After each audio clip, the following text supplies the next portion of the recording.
Welcome everybody to the Distinguished Lecture Series with Dan Chiras. He's going to be talking about the renewable energy revolution.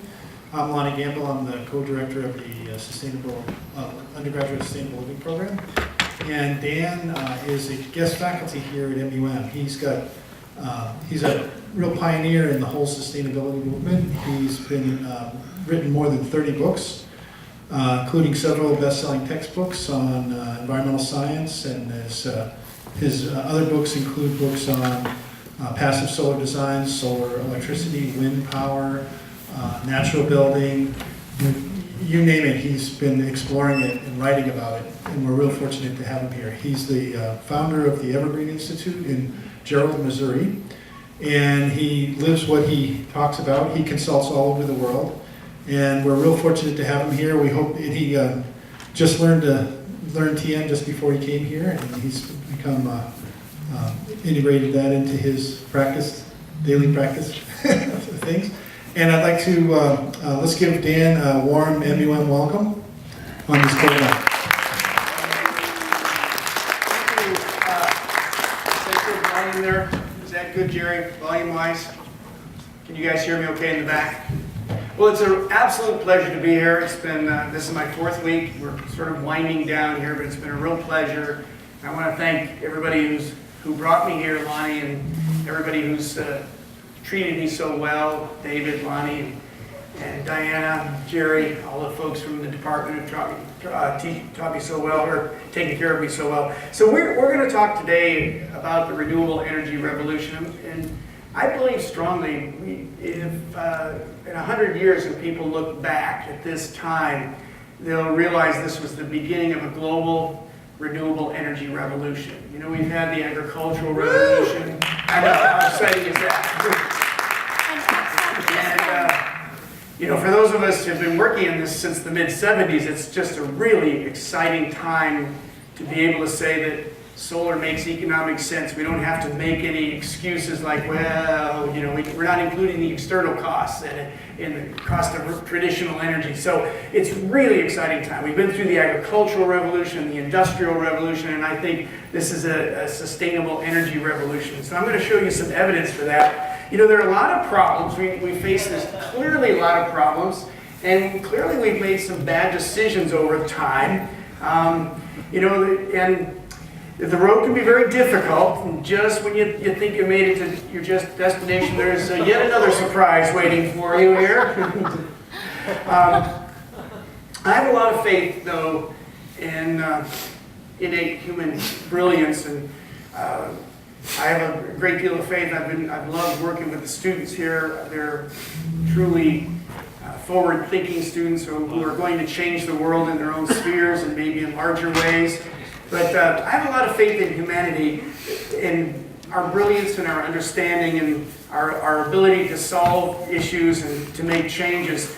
A few years ago, traveling around the internet was this paper that was put together by a teacher. She was supposedly a second grade teacher. And what she did was she gave her students the first part of a famous quote and asked them to finish it. So the first one is, no news is, of course the answer is, well, you know, these kids obviously realize it's impossible anywhere, we're just bombarded with news. Better safe than sorry. Okay, let's punch a fifth grader. Okay? Don't bite the hand that looks dirty. You can't teach an old dog new math. The pen is mightier than I'm giving you a hint here, than the pigs. And I love this one. An idle mind is the devil's workshop. Very good.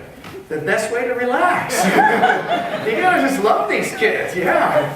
And children should be seen and not heard. Well, spanked or grounded. And a miss is as good as a, what does that say? A miss is as good as it's a hit as a mister. And here's a future economist, a penny saved is, and who's that? 1 cent. Benjamin Franklin? Not much. If you don't succeed, try again. Come on guys, get new batteries.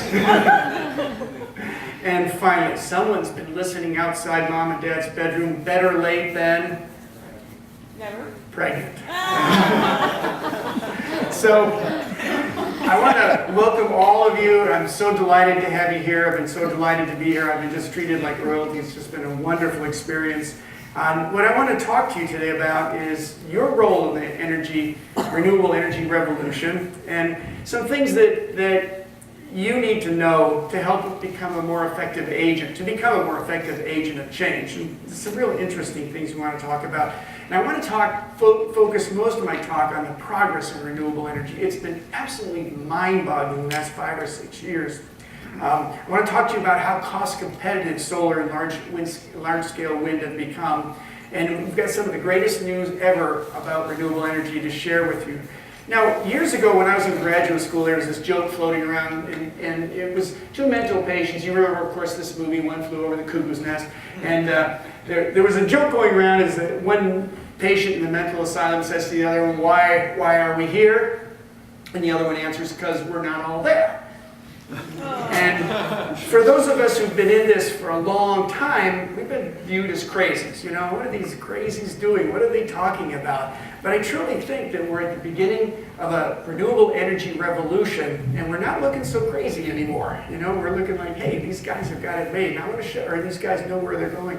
Solar is everywhere. You start looking around, it's everywhere. It's used in developing nations as well as more developed nations like ours to pump water. This is a little DC direct pumping system for a rural village to get water to people in need.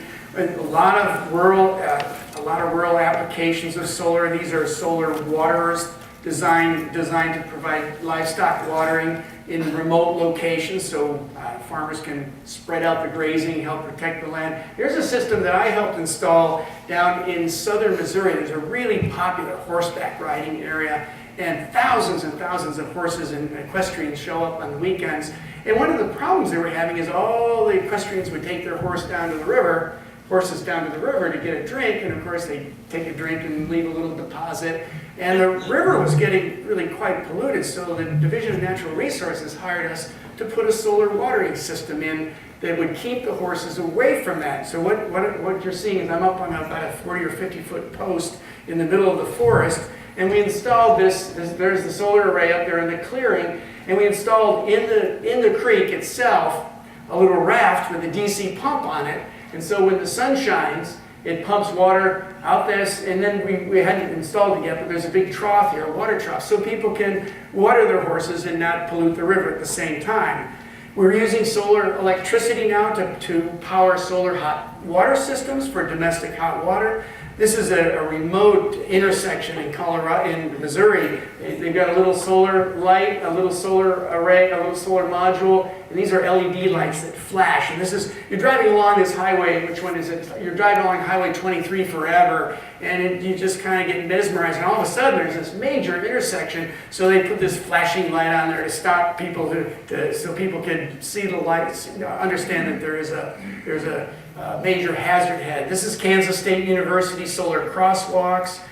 This is a Walmart store in Denver, Colorado with solar. They put in a little solar crossing light. This is designed, this is motion activated. So when you get near this thing and you're getting ready to cross the road, it flashes these bright LED lights so you don't run over a future Walmart customer. So, you know, it's good to know that solar is being used for important things like that. You know, this is a very remote water tower in eastern Colorado, powered by solar. A couple little wind turbines. Really a stupid place to put wind turbines in such a wind shadow like that. But these solar modules power this little building here, and it sends signals back to the central headquarters regarding water supply, etc., and so on.